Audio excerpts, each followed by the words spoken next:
Provider Ganesh মণ্ডল, manager Shambhunath Haldar, দল পরিচালনায় পঙ্কজ মণ্ডল ও অনিমেষ সরদার। আলো ভাই ভাই ইলেকট্রিক, নিয়ন্ত্রণে শম্ভুনাথ হালদার। ধ্বনি রোহন মিউজিক, নিয়ন্ত্রণে master নীলবিন্দু।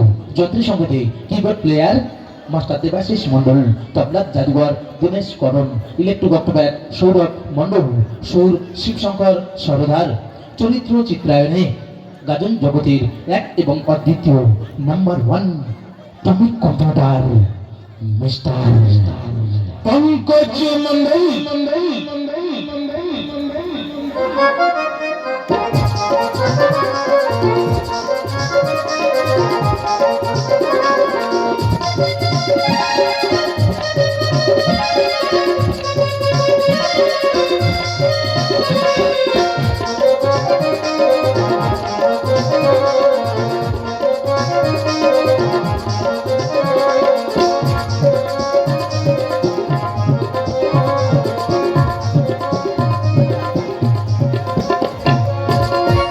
Miss Calcutta Animesh Sardar, allrounder Debkumar Mondal, রাতের পরি বাপন পাত্র, নবীন সূর্য শিবরাম মণ্ডল, ঠাকুমার ঝোলে খুলবে সুবল সরদার। স্বপ্ন সুন্দরী গায়িকা নায়িকা মিঠুন নাইয়া এবং গ্রাম বাংলার নয়নের মণি দেবাশিস ভাইয়া।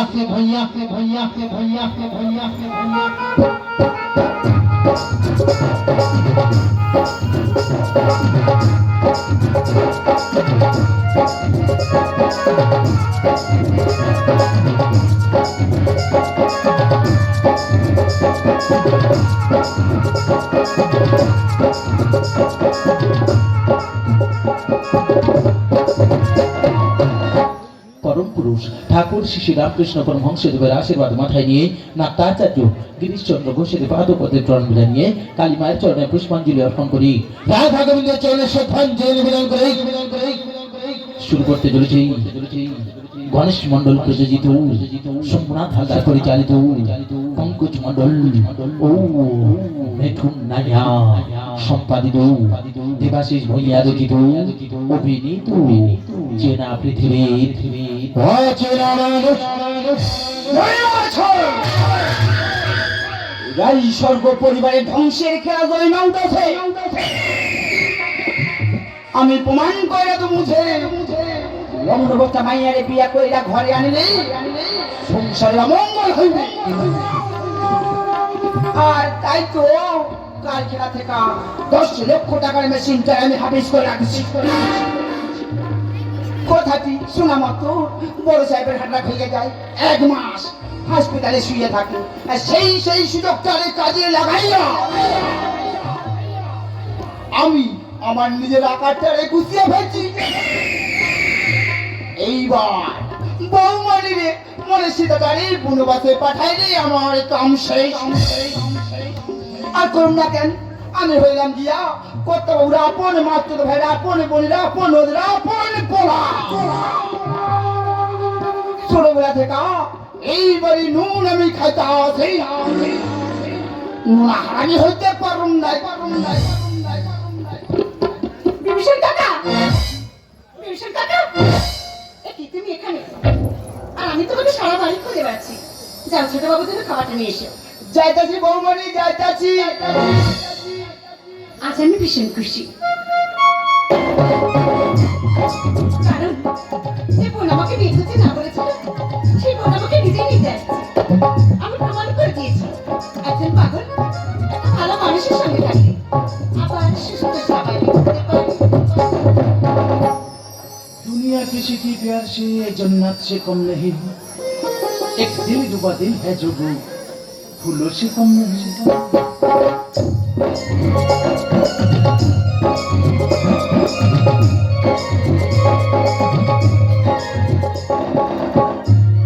জানো, এক সময় মনে হতো আমার মতো পাগল মানসিক ভারসাম্য মানুষের এই পৃথিবীতে বেঁচে দিয়ে গেলাম, কিন্তু কিন্তু কিন্তু তোমার কাছে পারপর মনে হয় আরো অনেক বছর ধরে বাঁচতে থাকি। আচ্ছা, তুমি আমার জীবনে আরো অনেক আগে আসলে কেন? কোথায় লুকিয়েছিলে? লুকিয়ে থাকবো কেন? তোমার কাছেই ছিলাম, তুমি খোঁজোনি তাই পাওনি। ওই জন্য তো বলে অনেক শক্তিবান নাবিক হাল ছেড়ে দেয়, হার মানে দ্রুত নামি। জীবন যুদ্ধে তারা একটু দেখি, যারা বলে জিতবই আমি, জিতবই আমি। আমার হিয়ার মাঝে লুকিয়েছিলে, দেখতে তোমায় পাইনি, আমি দেখতে তোমায় পাইনি। বাহির পানে আমি কে দেখেছি, বাহির পানে আমার হৃদয় পানে যাইনি, আমার হিয়ার মাঝে লুকিয়েছি, দেখতে তোমায় পাইনি, আমি দেখতে তোমায় পাইনি।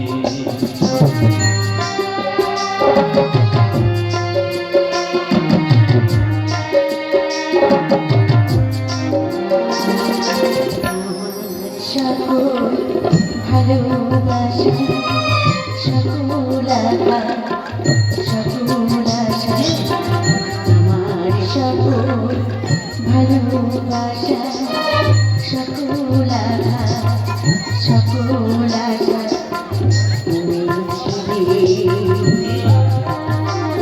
আমি তোমার কাছে যাইনি,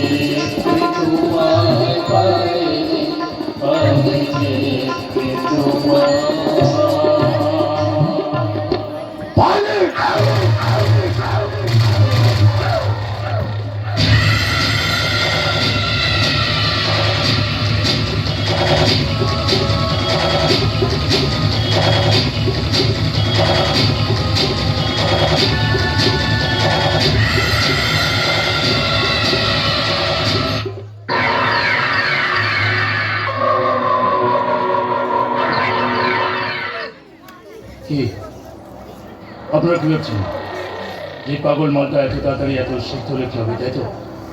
বলবো বলবো পরে বলবো, আরে বলবো।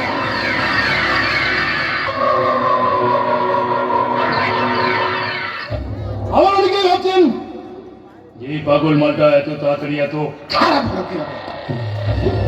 বলবো বলবো পরে বলবো, আরে বলবো।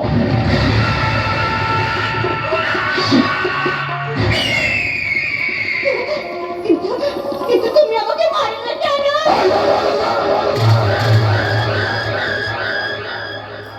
এই প্রশ্নটা তুমি করবে কেন? এই প্রশ্ন তো করবে দর্শক। আর আমি বলবো বলবো বলবো পরে বলবো, আরে বলবো, আরে বলবো।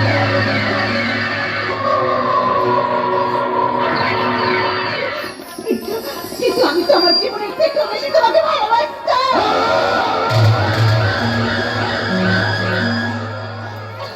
আমার কেউ কোনোদিনও ভালোবাসেনি, কারণ আমি রাম নই, রাবণ। আমার মা ছিল প্রতিমাবাই। দশরথ রায় সর্বকর সঙ্গে অবৈধ সম্পর্ক জড়িয়ে পড়ায় জন্ম হয়েছিল আমার, কিন্তু দশরথ রায় সর্বকর সেই সম্পর্ক অস্বীকার করায় আমার মা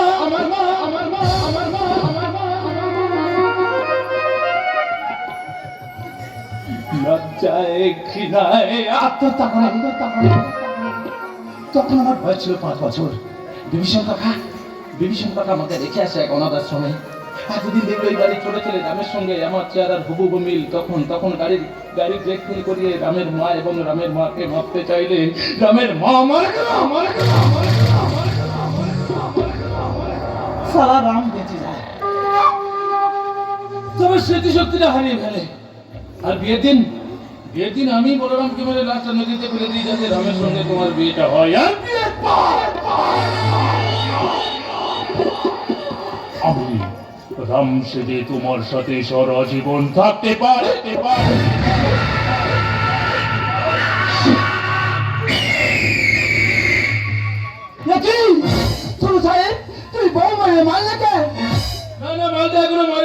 মাঝে জীবন।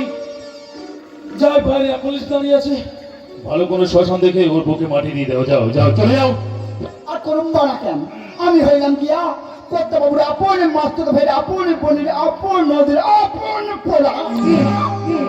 ছোটবেলা থেকে এই বাড়ি নুন আমি খাইতে আছি, নুন আমি হইতে পারুন না।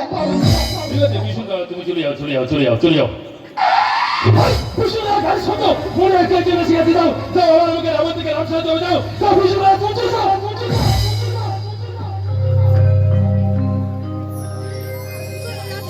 আমার হিয়ার মাঝে লুকিয়েছিলে দেখতে তোমায় পাইনি, আমি দেখতে তোমায় পাইনি। চমৎকার চমৎকার গাইলেন জামাই বাবু। আচ্ছা জামাই বাবু, গানটা বুঝি দিদি শেখালো? হ্যাঁ, তোমার দিদি শেখালো, জানো জানো জানো, সেই তোমার দিদি যদি আমার বিয়ে না করতো, আজ হয়তো আমি মরেই যেতাম। কি বলছে? এভাবে বলো না।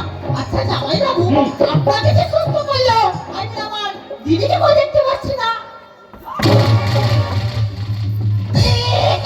এখানে তো রক্ত, আর রক্ত জামাই বাবু, তো দিদি রক্ত, দিদি রক্ত মানে আরে তেমন কিছু নয়, হঠাৎ মাথা গরম হয়ে যায়, হাতের কাছে সুইটা ছিল, চালিয়ে দিয়ে তো দিদি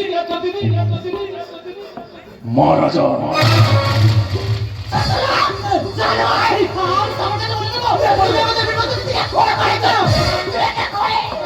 আচ্ছা, এখান থেকে বাইরে বেরোতে পারলে তবে তো বলবি না, পিছনে তাকিয়ে দেখ তো বাবা দাঁড়িয়ে আছে, দেখ।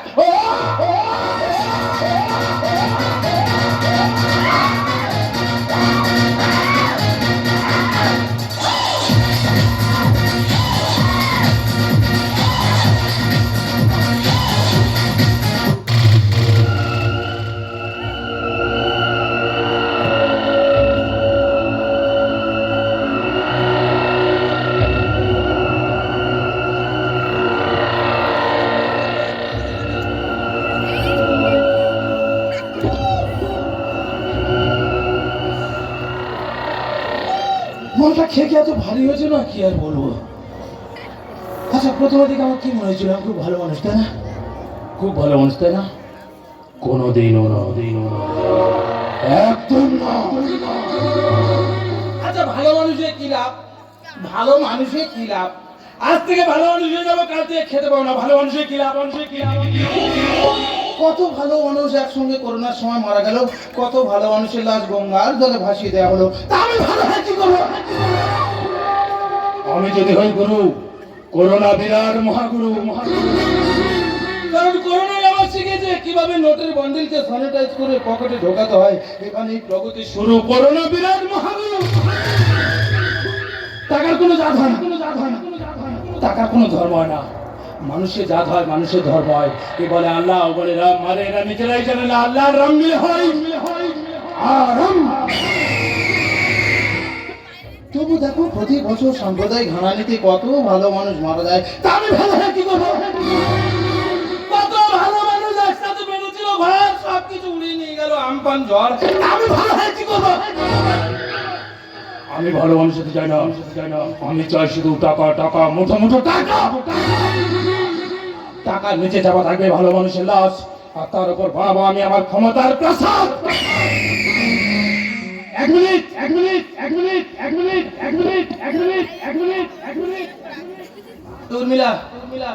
উর্মিলা, কতদূর পৌঁছেছিস মা?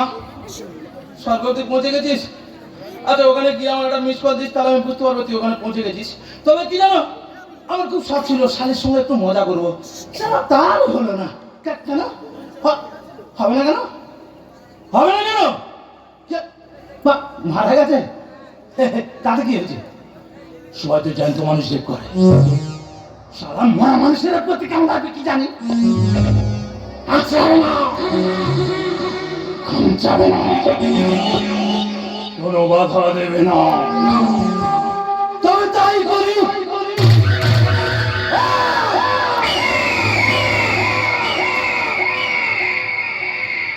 কি হয়েছে? খারাপ লাগছে?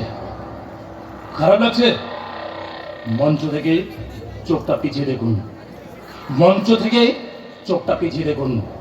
দেখবেন আপনার এলাকায়, আপনার শহরে, আপনার নগরে, আপনার পাশে বাড়িতে প্রতি বছর, প্রতি মাস, প্রতি সপ্তাহে, প্রতিদিন, প্রতি মুহূর্তে এই সব ঘটনাই ঘটছে।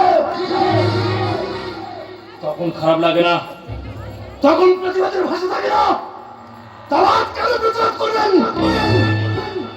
যা দেখালো চুপচাপ বসে দেখবেন।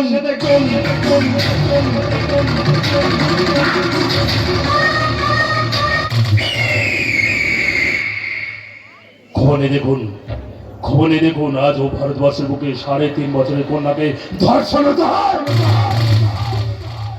তখন কারো খারাপ লাগে না, শুধু খারাপ লাগে গাজন মঞ্চের সামনে গালি গালি দিতে ইচ্ছে করে গাজন মঞ্চের সামনে। আরে খবরে দেখুন, আজও ভারতবর্ষের বুকে 72 বছরের বৃদ্ধা মাকে ধর্ষিত হতে হয়। তখনও কারো খারাপ লাগে না। আরে এতটুকু জমির জন্য এক ভাই আর এক ভাই গলায় কাটারি কপসে দাও। তবু আমাদের কারো কোনো রকম খারাপ লাগে না, শুধু খারাপ লাগে গাজন মঞ্চের সামনে প্রতিবাদ করে ইচ্ছে হয় গাজন মঞ্চের সামনে। আমি বলছি প্রতিবাদ করুন, হাত তুলে নিন। তবে সেটা গাজনে অভিনয় করা রাবণের বিরুদ্ধে নয়। আপনার এলাকায়, আপনার শহরে, আপনার গ্রামে, আপনার নগরে, আপনার পাশের বাড়িতে যে সমস্ত রাবণরা ঘুরে বেড়াচ্ছে সেই সমস্ত রাবণদের বিরুদ্ধে। তাহলে দেখবেন আমাদের এই ভারতবর্ষটা আবার রাবণ মুক্ত ভারতবর্ষ হবে। রাবণ মুক্ত ভারতবর্ষ।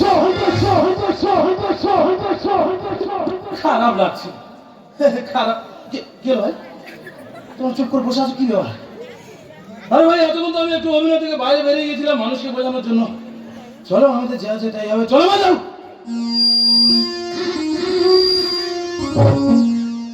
দেহ মায়া মমতা দিয়েছে বিসর্জন, টাটকা বাসি বাঁচি না, আমি কলি যুগে না।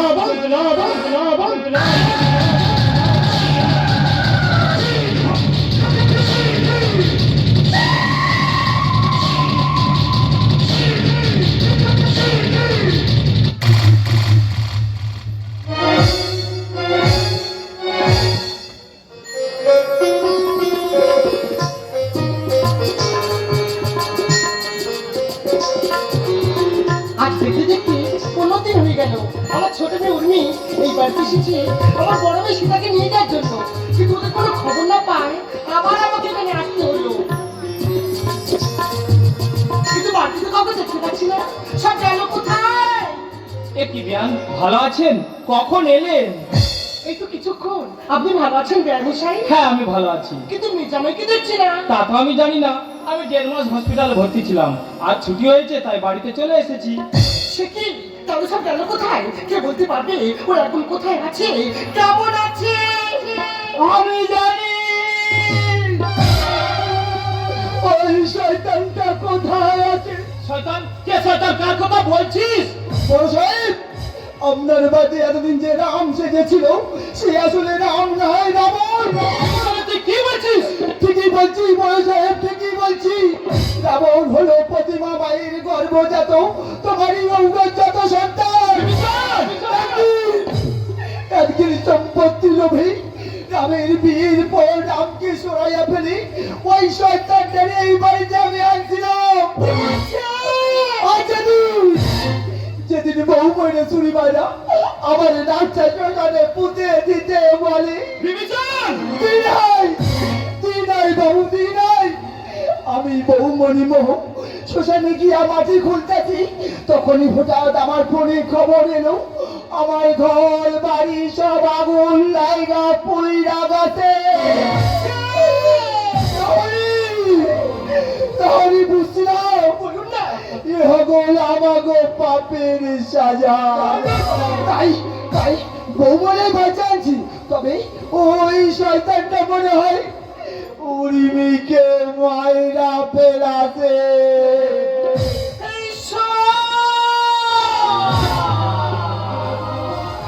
তুমি বলে না আমি সব, আমার ছেলেটা এখন কোথায় আছে, কেমন আছে?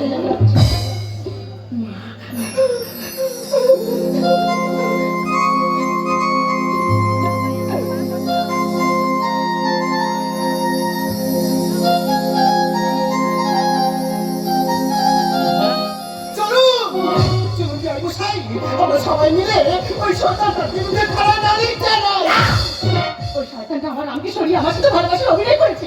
ও আমার একমাত্র আদরের বোনকে আমার কাছ থেকে কেড়ে নিয়েছে। তাই ওই শয়তানের উপর তো থাকতে আমি এই যে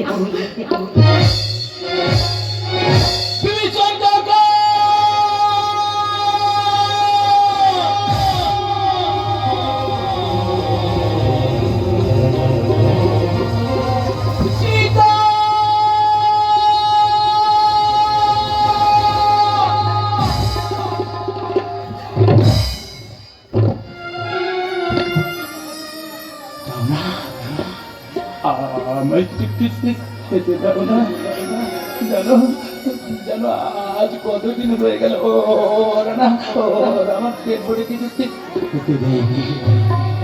সীতারামা আমায় তুমি আমার সাথে কথা বলছো না কেন? ও বুঝেছি তুমি আমার সাথে কথা বলবে না।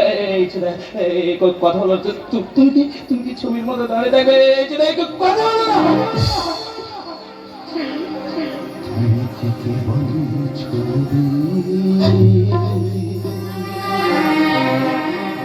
শুধু পথে লেখা ওই যে সুদূর নিহরিকা যারা করে আছে আকাশের ওই যারা দিন রাত্রি আলো হাতে চলিয়াছে আধারেও রাত্রি গ্রহ তারারও। তুমি কি তাদের মতো সত্য না? ছবি তুমি শুধু ছবি, তুমি কেবলই ছবি।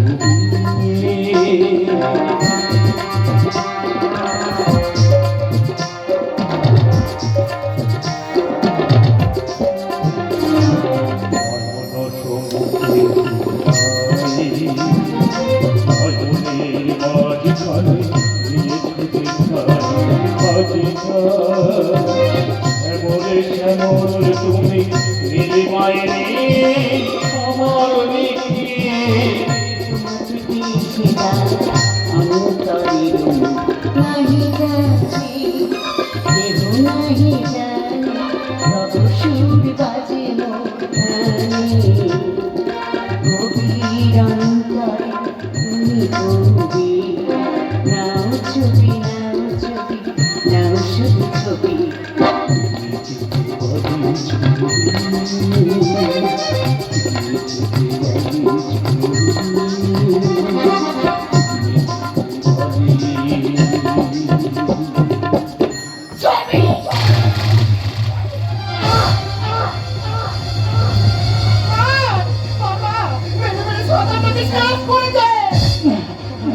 আমার ভালোবাসার অভিনয় করার জন্য ক্ষত বিক্ষত করে দেয় আমার একমাত্র আদরের বোনকে আমার কাছ থেকে কেড়ে নেওয়ার জন্য।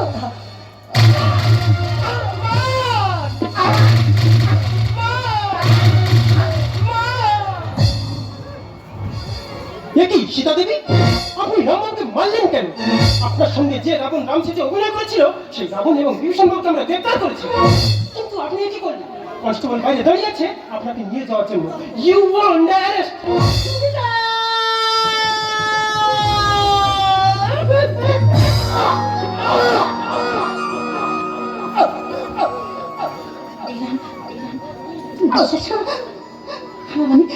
আমি তোকে মারতে চাইনি, আমি তো শুধু ওই শয়তানটাকে শেষ করতে চেয়েছিলাম। ভালোই তো করেছো, ভালোই তো হলো। এই পৃথিবীতে আমার বলে আর কেউ রইল না। আমি যদি বেঁচে থাকি তোমার বারবার মনে হবে এটা রাম না রাবণ। তোমার বারবার মনে হবে এরকম একটা কুৎসিত চেহারা মানুষ তোমাকে ভালোবেসেছিল। তুমি কোনোদিন আমার মন থেকে ভালোবাসতে পারতে না। আর ভালোবাসা এই পৃথিবীতে আমি বাঁচতে থাকতে চাই।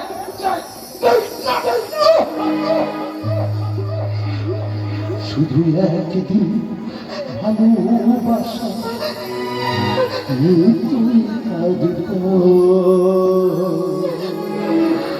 তাও যদি হয়